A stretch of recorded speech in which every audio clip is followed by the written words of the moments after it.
నమస్కారం. ఎలా ఉన్నారు? బాగున్నారా? మేమైతే బాగున్నాం. ప్రస్తుతానికి ఒడిశాలో ఉన్న పూరి జగన్నాథ స్వామి టెంపుల్కి అయితే వచ్చామండి.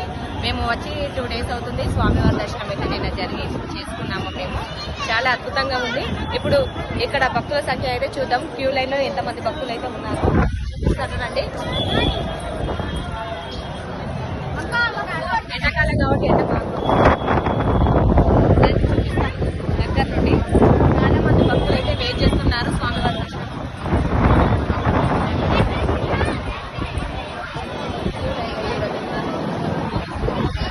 ఇక్కడ స్వామివారికి అయితే మార్నింగ్ అయితే 8 నుండి 10 మధ్యలో స్వామివారికి భోజనం అయితే పెడతారు. ఆ టైంలో స్వామివారికి ఆకలి వేస్తుందని 10 గంటలకు మళ్ళీ ఓపెన్ చేస్తారు దర్శనానికి. చాలా రష్ గా ఉంటది. పిల్లల్ని పట్టుకుని అయితే జాగ్రత్తగా రండి. మరీ చెప్తున్నాను, చిన్నపిల్లలు ఉన్న వాళ్ళైతే చాలా జాగ్రత్త. ఎందుకంటే అక్కడ గర్భగుడికి వెళ్ళాక చాలా తొక్కిసలాట ఉంటుందండి. మామూలు దర్శనం కింద తొక్కిసలాట ఉంటుంది అంటే రథయాత్ర ఎంత ఘోరంగా ఉంటుందో నాకు ఇక్కడికి వచ్చాక అర్థమవుతుంది. ఒకసారి స్వామివారి గోపురాన్ని మరొకసారి అయితే చూపిస్తాను రండి. మన వీడియోతో మరొక వీడియోతో మీ ముందుకైతే వస్తానండి. ఉంటానండి. బాయ్.